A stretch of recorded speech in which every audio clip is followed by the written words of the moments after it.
So I'd like to acknowledge the traditional owners of the land from which we're joining today in LGP, the Gadigal people of the Eora Nation. We also acknowledge the traditional owners of the many lands from which you are viewing this webinar. We pay our respects to elders past, present and emerging. I'd also like to extend that respect to any Aboriginal and Torres Strait Islander people joining us today. Some housekeeping for today's webinar. We ask that you please keep your mics on mute throughout. There will be a Q&A session at the end of the webinar, so if you have any questions, please type them into the chat on Zoom as they come to mind. And finally, this webinar will be recorded and made available on our website.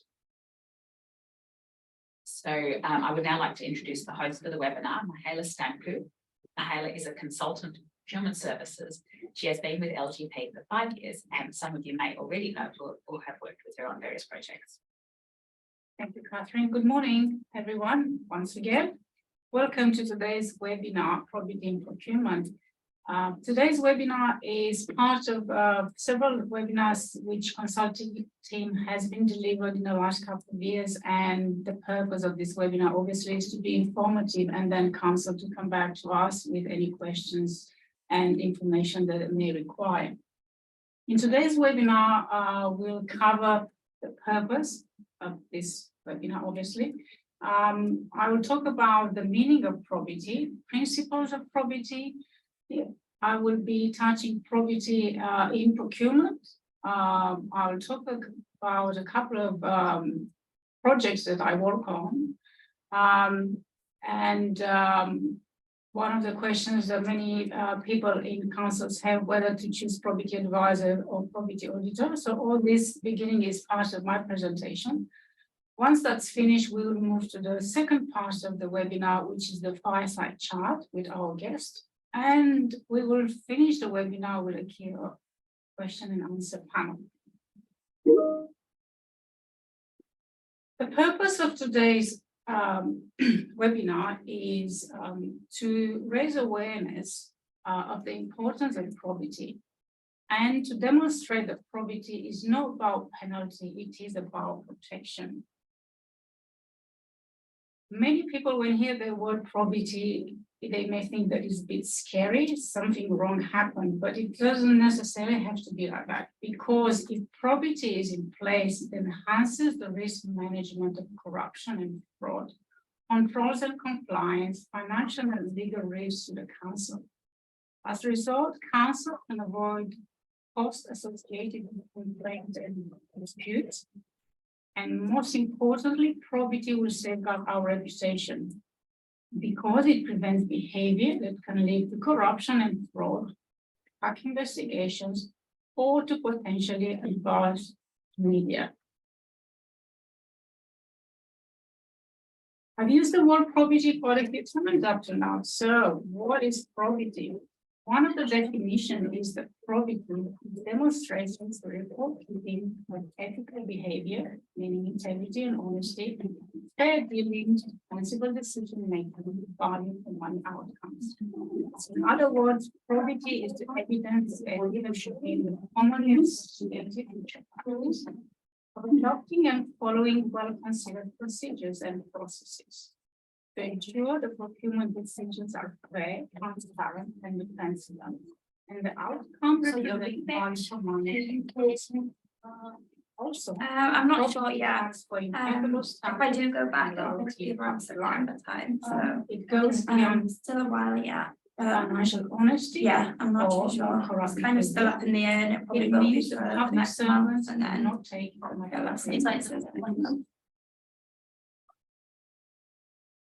principles of probity, which many of you are aware of, are compliance and governance, fairness and impartiality, accountability and transparency, confidentiality and security of information, management of conflicts of interest, and value for money. That means that council staff should undertake activities in a manner that ensures probity is upheld at every stage of the process. Appropriate record keeping is maintained and auditable. Conflicts of interest are identified and appropriately managed. Confidential information is kept confidential. There is transparency in decision making, which creates confidence in the community, and public officers are kept accountable for their actions and decisions in relation to the process and outcomes. Right, now I talked about probity in general, but what about probity in procurement? When working for local government, as we all know, we have obligations for the public sector. But if probity and ethical practices are implemented, it will improve the likelihood that value for money and good public outcomes will be obtained. It will provide potential suppliers with the confidence that they will be treated fairly. Here's a fact: issues can arise at any stage of a procurement activity. Therefore, probity must be a fundamental part of every procurement activity and project, and should be anticipated as early as possible when planning a procurement activity. For example, very often problems occur when individuals are involved in procurement processes, usually as evaluators, who do not have experience in tenders and evaluations and are not aware of the consequences of ordinary actions. When conducting a procurement activity, it is important that council has a probity plan in place. The probity plan is a very useful tool to ensure that probity issues are considered prior to the start of a procurement, including when the procurement is sensitive or high value, high risk, or subject to a high degree of public scrutiny. It sets out the methodology, steps, and processes to be implemented, and allows for market engagement to be conducted in a fair and ethical manner. Moreover, a probity plan should be used for complex and strategic procurement, as it is a useful source of reference, which helps to ensure that probity issues are considered and managed throughout the procurement process. Probity must be considered throughout the entire procurement life cycle, including market analysis, early market engagement, sourcing, and contract management. It means that probity should be used to facilitate discussions with potential suppliers regarding current approaches to market in order to promote genuine engagement. Probity should not be used to justify reasonable discussions with potential suppliers during a tender. The level of detail and formality in providing information should be appropriate to the risk of the procurement. Where potential suppliers provided clarification, this can assist to entity achieving better value for money outcomes. Council should take care in designing tender process rules to avoid setting up rules in a tender which they don't follow later on, or will cost them when it comes to the outcome of the process and value for money for the council. For example, conditions for participation due to their mandatory nature should be kept to a minimum. To minimize the risk of creating probity problems by inadvertently breaking tender rules, the conditions for participation for a tender process should be limited to any legal, commercial, technical, and financial ability of a supplier, which they need to fulfill the requirement of the procurement. Please be mindful that each individual process requires a different approach, and one size will not fit all. And if during the procurement process, probity issues are identified, they must be addressed appropriately. I will quickly provide 2 examples of projects where we had issues because probity was not in place, and then a more successful example. The first example is a project where with multiple stakeholders over multiple organizations. In this case, there was no separation of duties, meaning that the Members of the tender evaluation panel were also delegated authorities and the executive signing the evaluation probity plan. There were communication issues. Members of the panel were talking with the tenderers. There was the loudest voice in the room who was trying to influence the decision of the other members of the panel. And there was breach of confidential information. Evaluators were communicating directly with the tenderers instead of using the tender forum. On the opposite side, which is, I would say, is a success story, another project where a probity advisor was engaged from the start, it resulted in a smooth, fair, transparent, accountable, defensible decision-making, because there was clear communication from the beginning, which set out the roles and responsibilities of every member of the panel and delegated authorities. There was a reiteration of probity protocols and meeting protocols, reminding throughout the meetings to act with integrity. Communication was conducted only through the chairperson. Fairness and impartiality was demonstrated by the evaluation panel by assessing the tenders according to the evaluation and probity plan. And if the evaluation panel wasn't sure about the clarification which they wished to seek from the tenderers, they addressed those questions to the probity advisor, and then obviously those clarifications were requested from the tenderers. Risks were managed, potential conflicts of interest were declared, and risks that seemed to be insignificant were noted. The whole process of decision-making was done through adhering to the evaluation and probity plan. It was transparent, it was properly recorded, and at the end of the process, all the documentations were provided to the council. So I guess throughout the procurement process, very often some of us or some of you may find themselves in a situation where they're unsure whether they should engage a probity advisor or a probity auditor, because the procurement process seems a bit sensitive, is high value, and to obviously protect yourself. I mentioned before that probity will protect your reputation. So in many instances, council staff are unsure which way to go. Should they engage a probity advisor or a probity auditor? Before making that decision, it is important to know that an external probity specialist should be appointed where justified by the nature of the procurement. And factors to consider when making the decisions are the ones that you can see on the screen. And it's project value in financial terms, the level of risk and complexity associated with the procurement, high degree of public interest in the procurement, the level and type of industry engagement. Is it politically sensitive? Are there any conflicts of interest that may arise?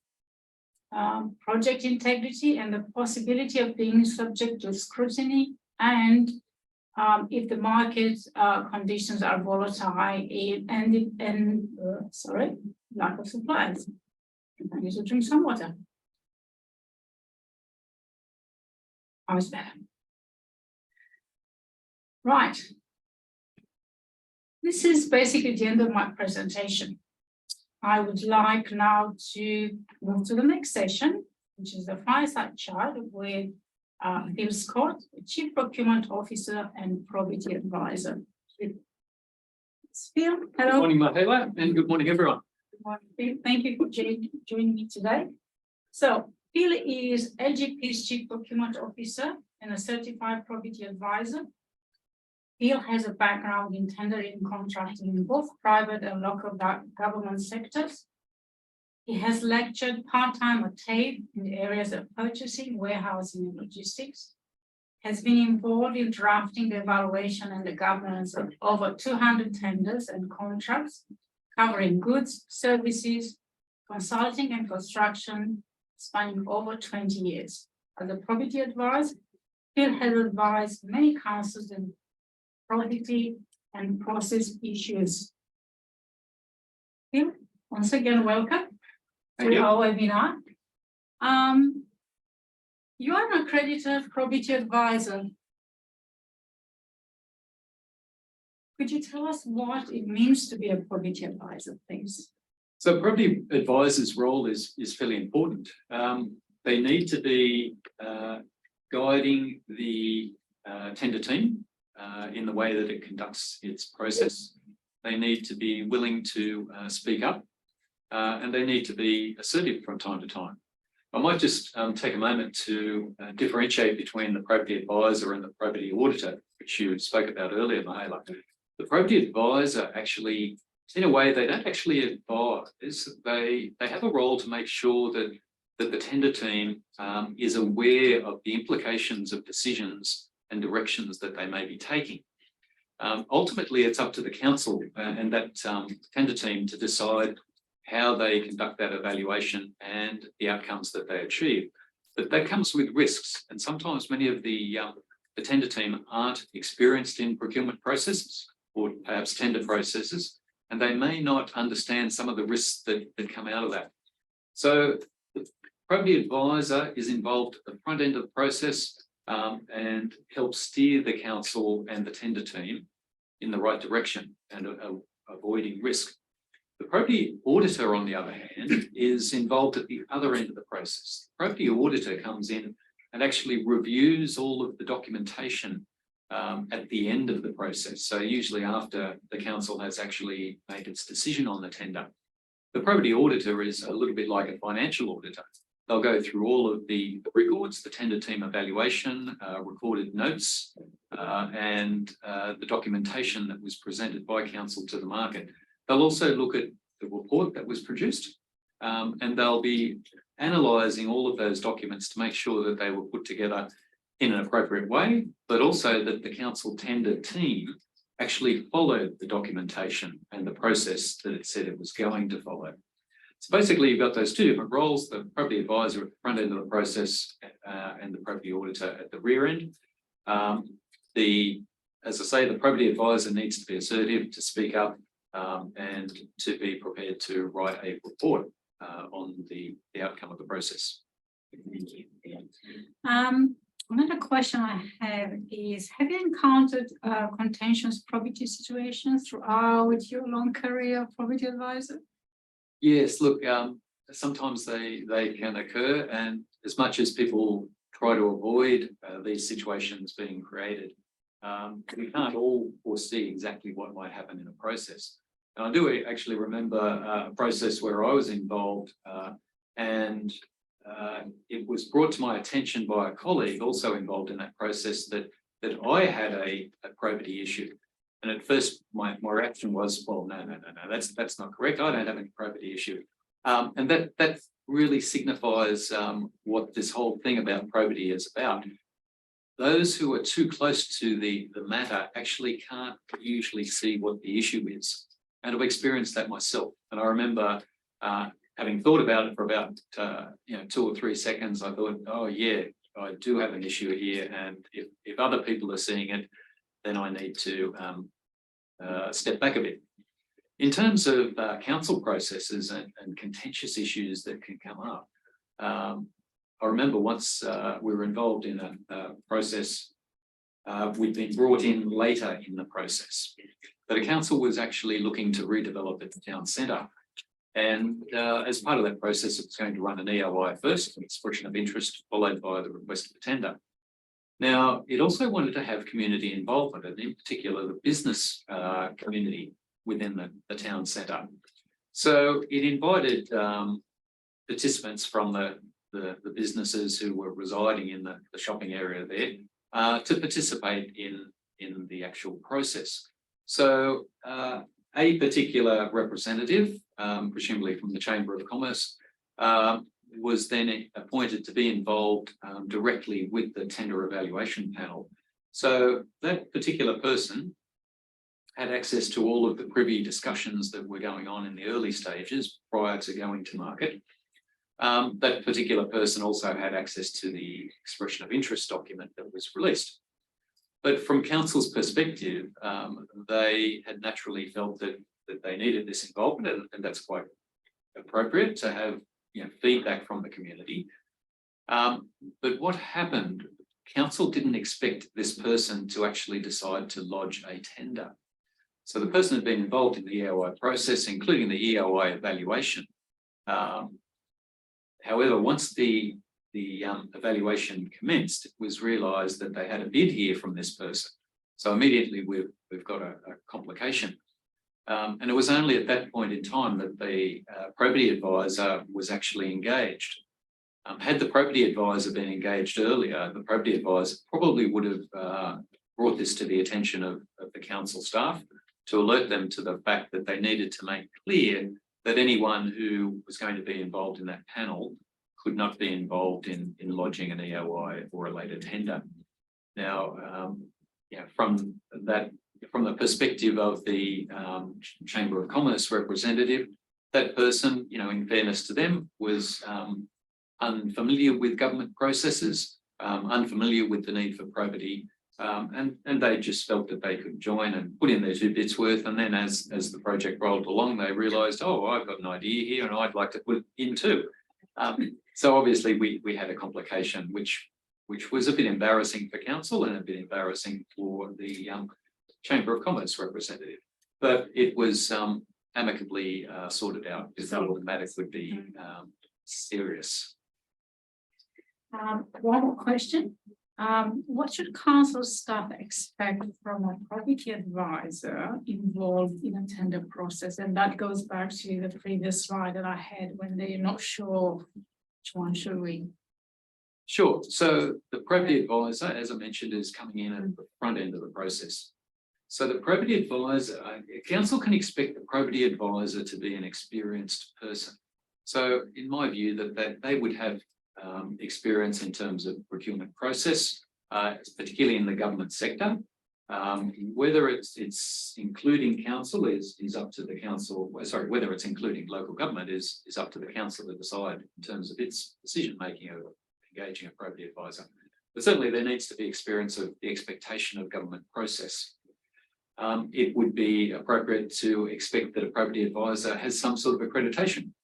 In my situation, I was accredited through the Institute of Arbitrators and Mediators, which is now known as the Resolution Institute.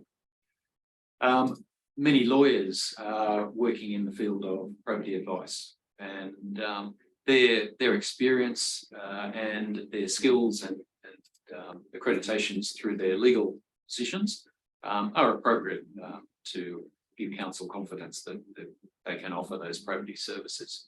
The probity advisor also needs to have experience or knowledge of legislation, legal matters, and recent court cases, because many of these court cases have implications for our processes. And if a person is in that probity role and unable to alert the council staff to recent developments, either on the legal side, the legislative side, or the court side, then the council may go down a track that causes some concern at a later stage. The probity advisor should be able to write professional reports. I'm aware that some probity advisors will sign off a process. If they feel everything's okay, they'll just sign it off with a 1-line comment and the signature. Ideally, a probity report should be a little bit more than that. The probity report should give the background to the engagement of the person. It should give details about any anomalies that have occurred during the process. And it should give a clear statement as to whether the probity advisor is in support of the process having been sound, or whether they see any risks for council.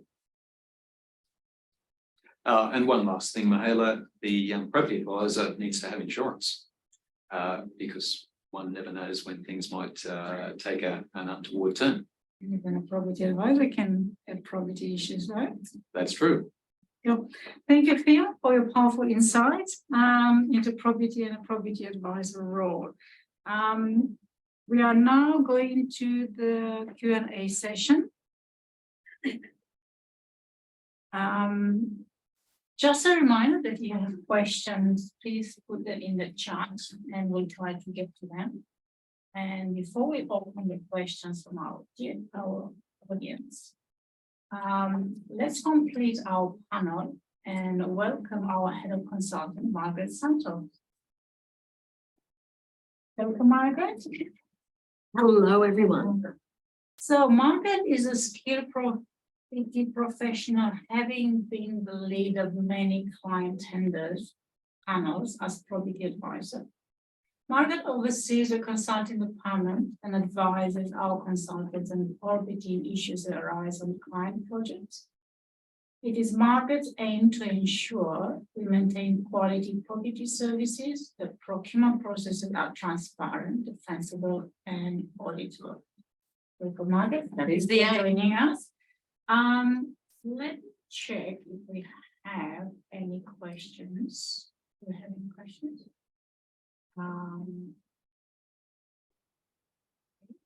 Now, I do have some questions, and I'm going to ask both of you, and I'm very sure that they're going to help our audition.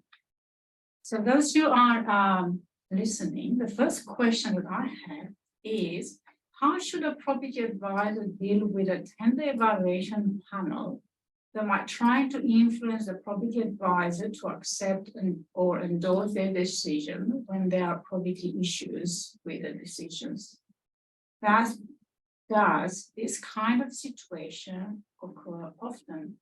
Are property advisor generally in-house? And I would like you to respond, please. Sure. Look, I'm glad to say that I haven't seen this sort of thing occurring very often at all. What does occur in any tender evaluation panel is that you'll normally have somebody who's more assertive, perhaps, than maybe the other members of that panel. So that particular person may put forward particularly strong views. They may be willing to try to brush off any concerns that might be raised or any risks that may be presented.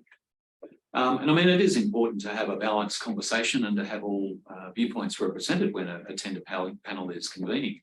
But we also have a need for the process to be maintained, to be seen as fair. And that's usually what the issue is when you have somebody who is strongly perhaps trying to lessen the concerns that may be raised in regard to probity. But if a probity advisor encounters that situation where perhaps one member or even the panel itself is not willing to accept the advice or doesn't recognise the advice and just simply wants to ignore that advice, then certainly there are some options available. The probity advisor firstly needs to be assertive and make sure that the individuals each understand the implications of the direction they're taking. The probity advisor would be advised to put in writing the matter that is causing that concern and have it as a file note. The probity advisor could, if he or she wishes, make note of the issues and the outcome in their report at the end of the process. Or if it was really serious and the probity advisor is particularly concerned about the whole process perhaps becoming untenable before it even reaches an outcome, then the probity advisor has a responsibility to take that matter higher up. Now, in this regard, effectively, the probity advisor doesn't actually report to the chairperson of the tender evaluation panel. They may obviously work on a regular daily basis with that person and with the committee. But ultimately, the probity advisor should be reporting to somebody higher up the line, a senior manager, a director, or even the general manager of the council. And if the particular matter was that serious that the probity advisor felt something should be said at a higher level, then the probity advisor goes to that higher level and raises the issue verbally with that person. So the issues are obviously dealt with, is not happening and just ignore it. Well, I I would like to add something. actually do remember a case. We we were the consultants doing the work for a council. And we had a third party person doing the probity advice. And what happened in this situation was that you had the evaluation panel, and then you had one of the group managers or directors, I'm not sure whether it was a director or a group manager, whose purview this project fell under, and it was their baby. And they wanted to, even though they were not part of the evaluation panel, they wanted to be abreast of the whole thing. They wanted to attend the evaluation panel meetings. The mistake the consultant at the time did was allow them to come in and then, of course, not be able to manage that person. And what happened is that the probity advisor, not us, it was someone else, called them out in the meeting and said that they were invited as a silent observer, and that was their position, that they would be silent, and they were not. And they were influencing their direct staff that were in the panel. And so the probity advisor then wrote a really lengthy email. As we were facilitating the tender, it also escalated to our CEO level, and we joined with the probity advisor to raise our concerns at the CEO level with that council. And from that point, that director was not involved, but it was a very difficult, challenging relationship to then navigate, because I feel that at the outset, what should have happened is that it would have been an easier thing to just say, no, you can't, because of the probity reasons why you can't be there. So it did get escalated, but there was an issue there. And that person had words with the probity advisor directly. We weren't, it wasn't us, but we were part of that because we just facilitated it. And so that's a situation where things went, didn't go well. For the process itself was protected. Yes. Because, but it didn't need to happen. Created probity. It did. Just to add on what you mentioned, I just mentioned the fact that people can be invited but be silent observers. So I had a project where there was the tender evaluation panel, and then we had another member who was independent quality procurement assurance, something like that was the name in the tender evaluation and probity plan. So that person was copied in all the communication and wanted to attend the meetings, because obviously wanted to make sure that the process is done the right way with no issues. But as Margaret was saying, the person was invited as an observer and a silent observer, so we had no issue with that. The difference, I think, though, is in your case, it was a person that was recognised as part of the probity plan, whereas in my case, that person wasn't. Yes, So no, yeah, just touching yeah, the being silent but yours, observer. yeah. So I'm comfortable with your process, because that means that person also got a copy of the probity plan and they knew what their role was, because it was absolutely, it would have been stipulated what their role was, and that you don't talk, you don't evaluate, you still have to do a confidentiality agreement because you are there. But your role is to be silent. And the same applies, sorry, we keep going on this question, if there are technical staff involved in the evaluation as technical support, again, they can't influence the people, just provide technical support. So they may join meetings, but again, not be vocal, and I guess we can carry on. That's like when recently we did one where we had two working groups. One was technical, one commercial. The groups are technical groups that provide expertise and their findings back into the tender evaluation committee or panel, but they're not part of all of the deliberations and all of the evaluation meetings. They do separately. They go off and do their group information, and they assess whatever parts of the tender that they're looking at and provide, and they also do the confidentiality agreements. Okay. And those I would just add that those technical people should restrict their advice to professional Yes, advice. Yes. And be careful when it comes to lodging and any sort of opinion. Yeah. If it's an analytical opinion based on fact and information, then that's fine. Yeah. And But, skills, yes. but there's always the risk of biases that may come Yes. through. Right. Now, we have some questions coming through. The first one is, what are the risks and benefits of hiring an external property advisor? Who and how would the council ensure the process is governed? Who would like to say this? I'll jump in and you can add anything I miss. So what are the risks and benefits? So from a point of view, if I'm a council, I can't see any risks. There can only be benefits. Well, the risk, it's not a risk, it's cost because you pay for it. I don't think it's a risk. I think the benefit is that you're not outsourcing the accountability, because the accountability for the process still sits with council, but you are bringing in expertise that puts in a layer of comfort to the panel members that there is somewhere to go to if they feel that they're being influenced or pressured. Or the truth is once an external probity advisor is inserted into the process, normally that all evaporates.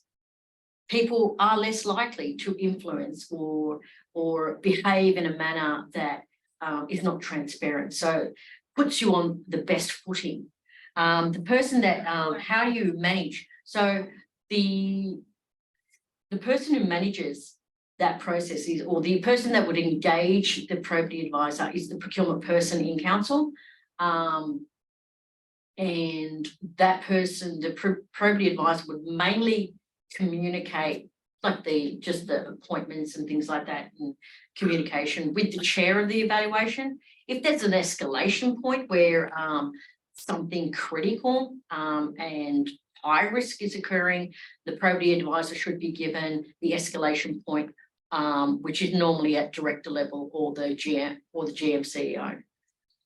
I would just add to that the council should ensure that the probity advisor it's engaging has adequate experience for the particular project that's being undertaken.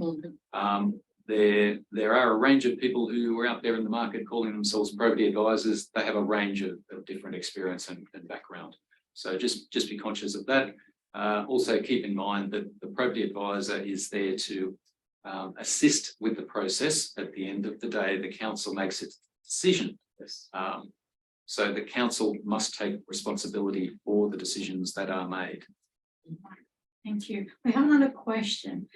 In our council, the probity responsibilities are distributed in a structural and hierarchical manner without an external participation. Why not adopt this? If you have the resources, that's great. Not all councils have the resources or experience, because you can allocate that and say, oh, we're going to distribute the probity aspects of running a tender to these people or to certain roles. But you've got to then ensure that those people, you don't just assign that probity to those people. You have to make sure, the council has to make sure that they're providing the proper training for those people to do probity. And it's probity courses, I can tell you now, are not easy to come by. To be a probity advisor or probity officer. Basically, as long as you can skill those people up and not just throw a title at them, they need to have the skill sets. Yeah, would you like to? Yes, look, funnily enough, there actually is the potential of a probity issue with an internal person doing the probity work. Having said that, I think in many situations it's reasonable for somebody within the organisation to assist with the probity of the process. So it could be a procurement person, it could be the internal auditor, it may be a governance manager. So they have the ability to provide valuable input into the process. But if you have a particular project that's being undertaken which is contentious in the community, has political issues, perhaps is subject to significant funding from state or local, state or federal government, or perhaps the market players in that market have been difficult to deal with in the past, then it may be particularly appropriate to engage somebody from outside of the organisation.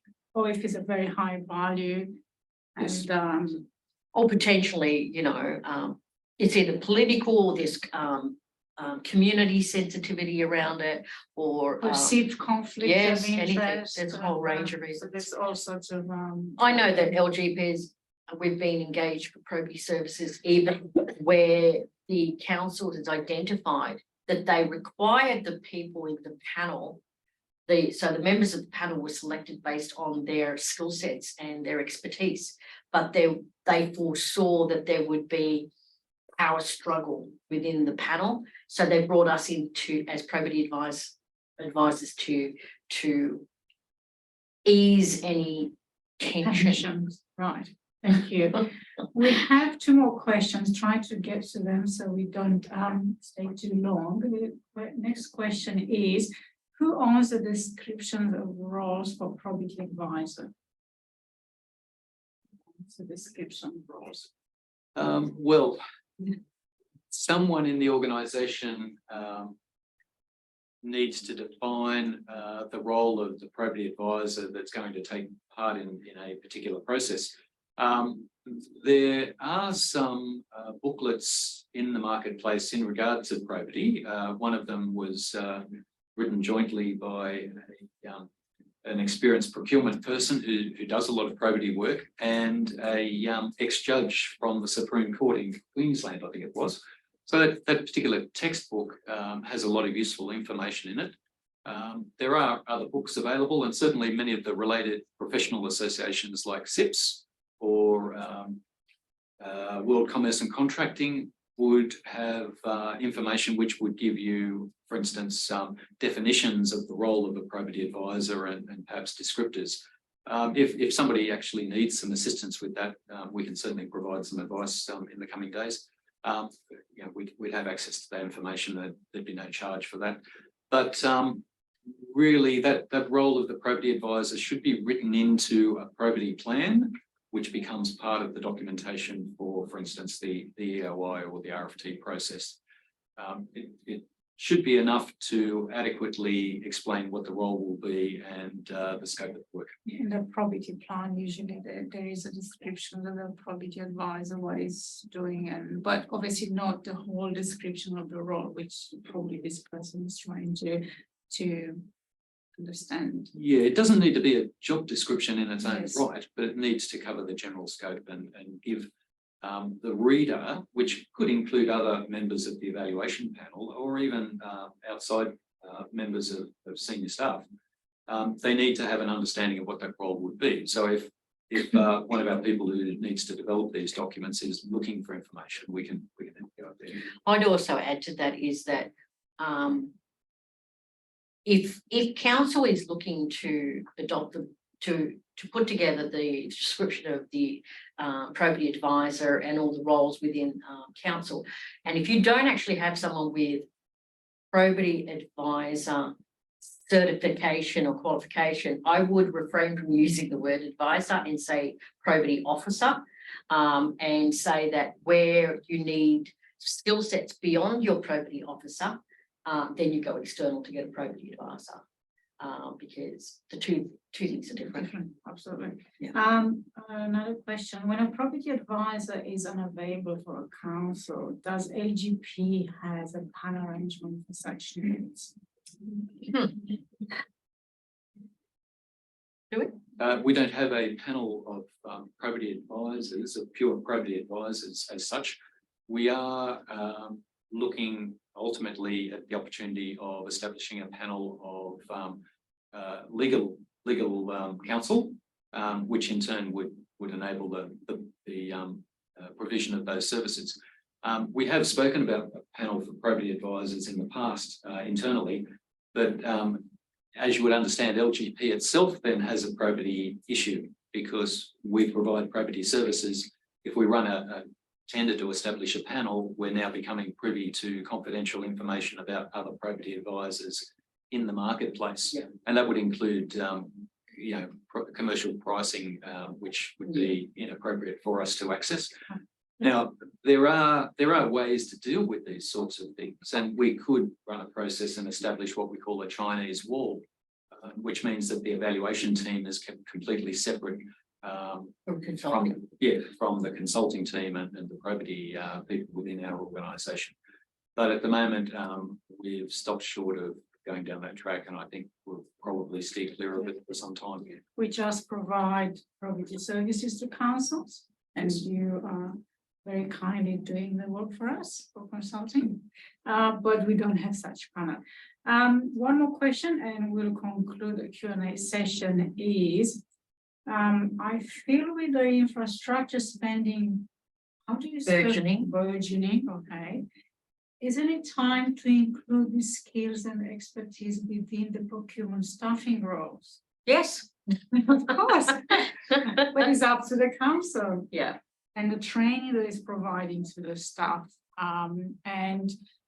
We have example of councils who reach out to us, and actually you feel provided some training, am I correct? To one of the councils on probity? Yes, so some relevant background here. We have, Margaret and myself have actually developed a training course on probity, which we've conducted with one council so far. We're also in the process of conducting it with our own staff, and we'll be doing that via a series of meetings, workshops over the coming weeks. The first one has been conducted already. The workshop that was conducted with the council went quite well. It was conducted with procurement people and with senior staff. And certainly Margaret would welcome any interest from councils who would like to learn a little bit more about the chance of running that process in-house. In terms of running a probity course that, for instance, might be accredited, I know that this is something that has been looked at. Margaret is keen to see some further developments in this regard. But to actually have a course accredited under the current training scheme, which is now nationwide, it's quite a lengthy process, and it would take some time to actually go through that. So in the short term, we've got a non-accredited course that could be run, and I think it would be of interest to a lot of people. So I'll just add to that. So in LGP's training academy, there is the accredited procurement module that has aspects of probity built into it.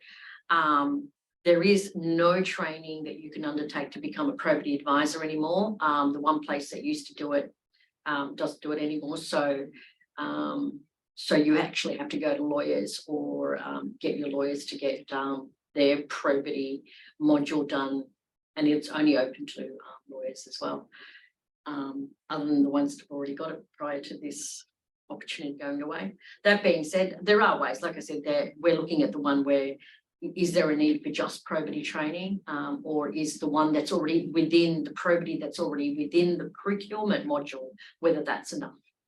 And it's quite significant. I think it's quite comprehensive, the probity aspects in there. So there's about 2-3 hours worth, I think, of the whole module. And I think the procurement diploma for I think it's 20 days worth, 4 sets, no, 16 days, 4 sets for 4 sets, 5 days. So it is 20 days, yeah.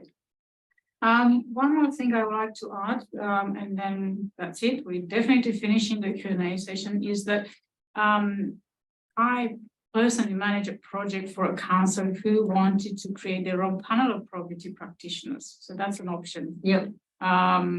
And obviously you reach out to the market and then you create your own panel, and then you choose and pick depending on the skills and the projects that you're going to run, the sensitivity, the value and scrutiny, perceived conflict of interest and so on. Thank you. Can I just add to that? So if you Yes. do go out and do your own tender for a probity practitioner panel, we do recommend you to go with a panel and not just one successful party. The idea is most of the panels, you know, you want a balance between the larger firms and maybe a couple of sole traders that, you know, are probity advisors. So you want to be able to balance that depending on what your needs are the complexity of the project that you require probity for, and their availability. So you And the money that you're willing to pay, Yeah. because yeah. there's a difference between a Huge sole difference. trader and a lawyer's company. So it's nice to have that little mix between that, so that, you know, probably, I think the last one we did there was probably about 4 or 5. We had 11 responses and the panel was 7 or 8, something like that. Yeah, yeah. All right, thank you very much, Margaret. Thank Thank you, you. Phil, for Thank you. joining